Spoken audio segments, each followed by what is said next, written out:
बिल्कुल। खैर चलिए एक बार दोनों को ही देख लेते हैं, हैवेल्स और लॉयड, क्योंकि इम्पैक्ट जो देखने को मिला है यहाँ पर वो ऑब्वियसली नेगेटिव है, खासकर लॉयड पर। और हैवेल्स भी अब अपने इंट्राडे लो के पास फिर से एक बार फिसलते हुए। अनुज, इन दोनों पर क्या सलाह होगी आपकी? लॉयड एज वी स्पीक इस समय 16% नीचे है और हैवेल्स भी अपने इंट्राडे लो के पास।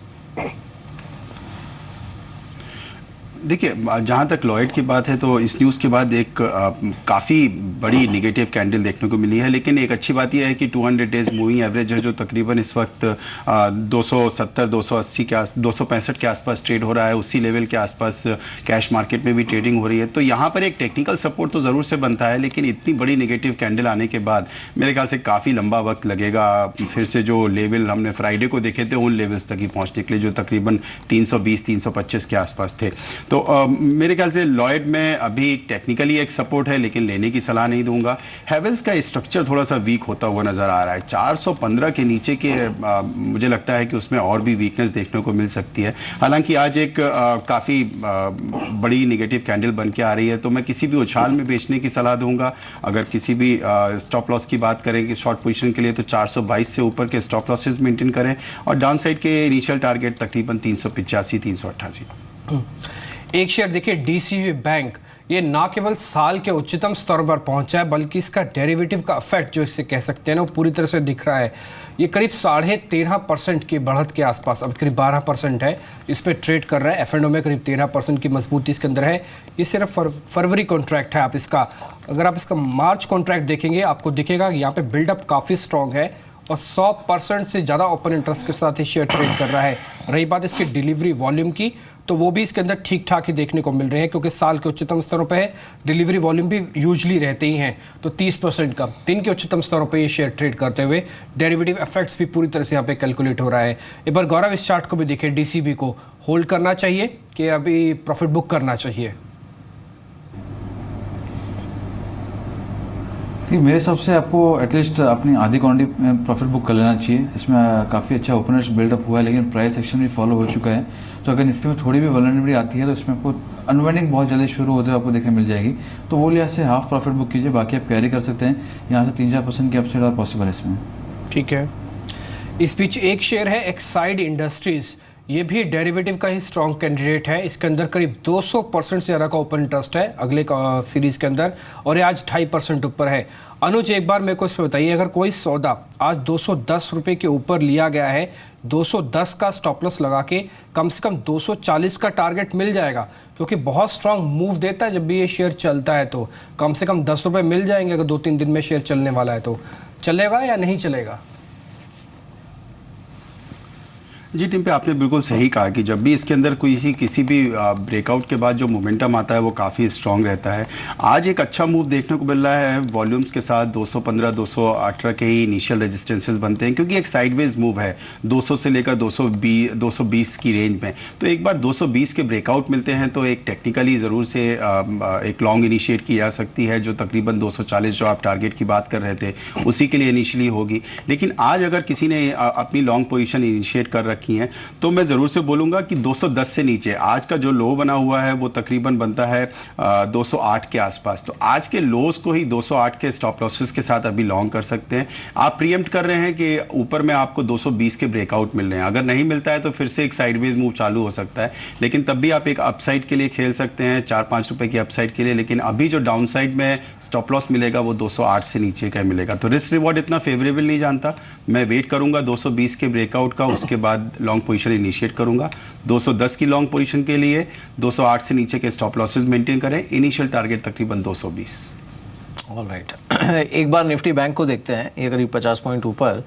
फेडरल बैंक निशान में है, पंजाब नेशनल बैंक ये करीब 1.5% ऊपर है, बैंक ऑफ इंडिया और बैंक ऑफ बड़ौदा ये कुछ अन्य काउंटर्स हैं जहां पर मजबूती है। HDFC बैंक ये करीब 1% ऊपर इस समय ट्रेड कर रहा है। गौरव, HDFC bank Friday in fact trade ख़त्म होने के बाद जब ये खबर आई कि इसमें के कई सौदे ऐसे हैं जो कि नलीफाई होंगे डिलीवरी के, उसके बाद ये कंसर्न थी कि आज ये प्रेशर में रहेगा। एटलीस्ट फर्स्ट हाफ में था भी थोड़ा बहुत प्रेशर, लेकिन जिन लेवल्स पर HDFC बैंक इस समय है 1400 के पार, आपकी स्ट्रैटेजी क्या होगी?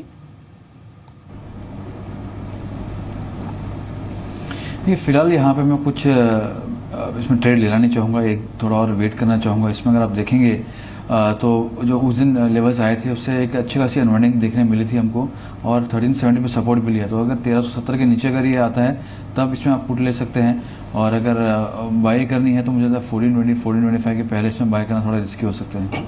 ठीक है, ये एक्सिस बैंक ने बहुत हिम्मत लगाई कि 500 के ऊपर आ जाए, आ तो पा नहीं रहा, बाजार 8900 के आसपास आ गया, लेकिन एक्सिस बैंक नहीं आया 500 के ऊपर। यही 500 का एक स्टॉप लॉस लगा के गौरव, इसको अभी भी शॉर्ट किया जा सकता है या फिर शॉर्ट को कैरी रखें, क्योंकि बहुत जोर लगाने पर भी 500 के ऊपर नहीं आ रहा है। नहीं, मैं फ्रेश शॉट की सलाह नहीं दूंगा। अगर आप देखेंगे, अगर 500 का मैं स्टॉप लॉस लगाता भी हूँ तो काफ़ी बड़ा स्टॉप लॉस हो जाता है, तो मैं यहाँ पे मैं फ्रेश शॉट्स की सलाह नहीं दूंगा। और ये सपोर्ट्स के आसपास ही है 483 485 ऐसा लेवल जहाँ से एक अच्छा बाउंस बैक देखने मिलता है स्टॉक को। तो इसको अगर बेचना ही है तो 480 के नीचे ही बेचिए। यहाँ पे थोड़ा रिस्क रिवॉर्ड आपके फेवरेबल नहीं रहेगा। तो प्राइवेट बैंक स्पेशली काफ़ी स्ट्रॉन्ग लग रही है, रोबस्ट लग रही है, बाउंस बैक अच्छा दिख रहा है, तो यहाँ पे मैं सेल की सलाह नहीं दूंगा मैं। इनफैक्ट आप देखिए बैंकिंग में एक दो जो इंटरेस्टिंग मूव जहाँ पर है, इसमें एक तो देखिए डीसीबी बैंक ये 11.5% ऊपर है, कैश के साथ अच्छा चल रहा है। दूसरा है कर्नाटका बैंक, ये करीब 7.25% ऊपर और अच्छी वॉल्यूम्स के साथ चला है। इन दोनों पर अनुज क्या व्यू है आपका? देखिए, जहाँ तक प्राइवेट सेक्टर बैंक की बात करें तो कुछ स्टॉक स्पेसिफिक बेसिस पे ज़रूर से अच्छे मूव दिखते हैं। उनमें से डीसीबी एक ऐसा ज़रूर से एक कैंडिडेट निकल के आ रहा था जो 140 142 के ऊपर एक अच्छा मोमेंटम देगा, लेकिन एक दिन में ही काफ़ी अच्छा मोमेंटम देखने को मिल गया है मीरम को। अब अगर हम बात करें तो जो उसके ऑल टाइम हाइज बनते हैं वही तकरीबन 160 के आसपास के बनते हैं, तो इनिशियली तो वही टारगेट बनते हैं और उन लेवल्स के आसपास काफ़ी सेल ऑफ देखने को मिल सकती है। तो मैं इनिशियली 160 तक का वेट कर सकता हूँ किसी भी पुरानी लॉन्ग पोजीशन के लिए। और अगर पोजीशन आज के दिन में या फिर बहुत शॉर्ट टर्म ट्रेड के हिसाब से ली गई है, लोअर लेवल्स पर ली गई है, तो मैं प्रॉफिट बुक करने के लिए बोलूँगा। ठीक है, इस बीच जो आज और शेयर्स चल रहे हैं उसमें कुछ एडीएजी के शेयर्स के अंदर में हमने लास्ट टाइम मोमेंटम आते हुए देखा था, आज नहीं है, लेकिन आज जो शुक्रवार को शेयर टूट रहे थे बीपीसीएल एचपीसीएल, उनमें वापस एक पुल बैक आया है। बीपीसीएल इस समय 3% ऊपर। एलएनजी के दाम जब बढ़ने की खबर आई उससे पेट्रोनेट एलएनजी के अंदर काफ़ी स्ट्रांग मूवमेंटम आया और आज ये ऑलमोस्ट दिन के उच्चतम स्तरों के आसपास अभी भी ट्रेड कर रहा है। एक बार बीपीसीएल पे अपना व्यू दीजिए आप गौरव, इसमें क्या करना चाहिए, क्योंकि तेज़ी से फिसला उतनी तेज़ी से ऊपर आया है, 700 को उसने वापस रीगेन कर लिया है, पोजीशन को होल्ड रखें क्या?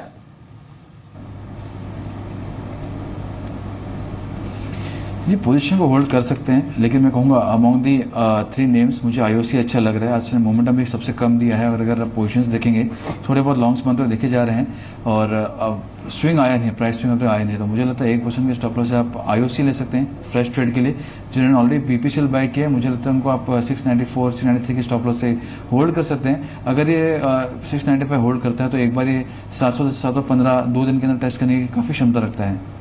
ठीक है, एक शेयर जिसका डेरिवेटिव डाटा भी काफ़ी स्ट्रॉन्ग है और अच्छे मोमेंटम में चल रहा है, जैसे फेडरल बैंक, जिसे मिहिर अभी बता रहे थे। इसके अलावा अशोक लीलैंड भी ऐसा है जहाँ पे बिल्डअप काफ़ी स्ट्रॉन्ग बनता हुआ दिख रहा है। एक और शेयर आप देखिए, वो है भारतीय एयरटेल। ये टेलीकॉम में आइडिया और भारतीय एयरटेल में आपको अनुज ठीक कौन सा लग रहा है? दोनों में अच्छा प्ले देखने को मिल रहा है। भारतीय तो F&O के बेसिस पर कह रहा है कि आइडिया से ज़्यादा चल सकता है, क्या चार्ट भी यही कह रहे हैं?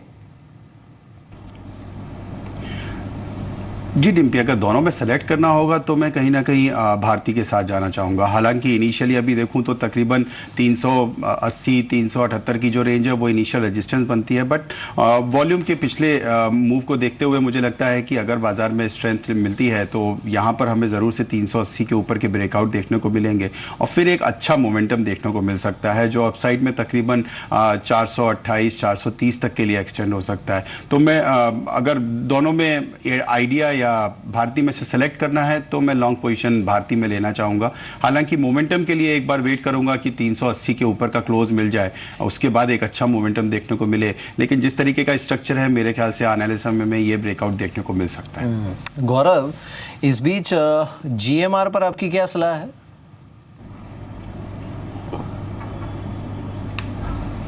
इससे मोमेंटम काफ़ी आ चुका है और काफ़ी इसमें लॉसेस बड़े हैं, तो अगर किसी को पोजीशंस लेनी है तो कैश के हिसाब से थोड़ा ले सकते हैं। 15 तक होल्ड करेगा तो मुझे लगता है इसमें और 10% की अपसाइड की पॉसिबिलिटी है। 16.5 17 की इसमें पॉसिबिलिटी है, लेकिन इसमें आप कैश के साथ ही प्ले कीजिए, क्योंकि ऑप्शंस एक ऑलरेडी काफ़ी मूवमेंट आ चुका है, एक्सपायरी नज़दीक है। अगर थोड़ा भी कंसोलिडेट किया तो टाइम वैल्यू इल्यूजन में काफ़ी बड़ा लॉस हो जाएगा और फ्यूचर्स तो बहुत ज़्यादा रिस्की है। साथ ही गौरव, रिलायंस कम्युनिकेशन इस पर कोई अब जिन लेवल्स पर इस समय ट्रेड कर, हालांकि टेलीकॉम की बात हुई है अभी, लेकिन आरकॉम में इसलिए पूछ रहा हूँ क्योंकि जो फंडामेंटल कंसर्न्स हैं यहाँ पर वो तो है ही। At what level you would want to go risk of RCom पे?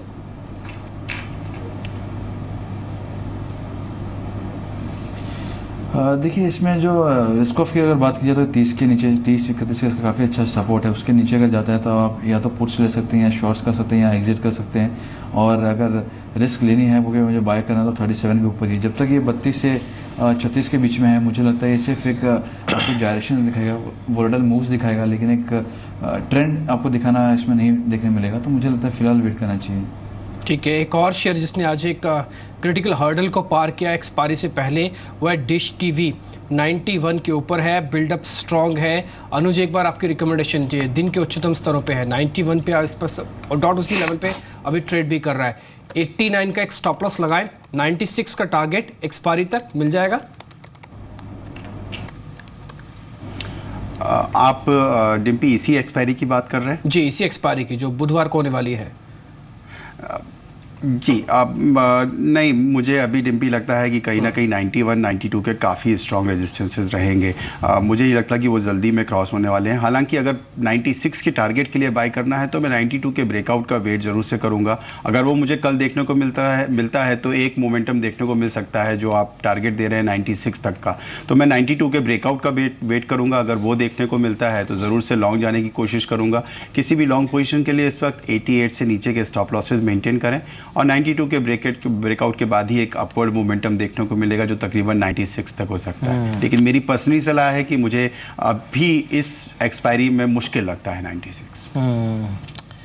इस बीच LNT की बात करते हैं। LNT पर हालांकि मोमेंटम वैसे तो कम ही होता है, लेकिन आज 1/4% का मूव है। एक्चुअली कंपनी के जो CFO हैं आर शंकर रमन, उन्होंने ये कहा है कि कंपनी मिसाइल डेवलपमेंट के लिए इन्होंने एक नया करार किया है और उन्हें उम्मीद है कि सरकार से डिफेंस सेक्टर में जो नए ऑर्डर्स हैं जल्द ही उन्हें मिल सकते हैं।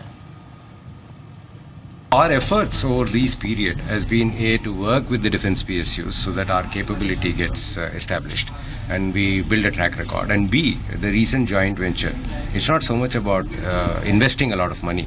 It is just that staying prepared on the competency part.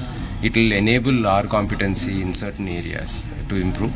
All of this will come into play only when there is a policy prescription of encouraging private sector, translating into specific orders for private sector. We have been waiting for quite a while now for the Government of India and the Ministry of Defence to give us those opportunities. And I think we are hopeful that in 17-18 we could get some of those opportunities coming our way.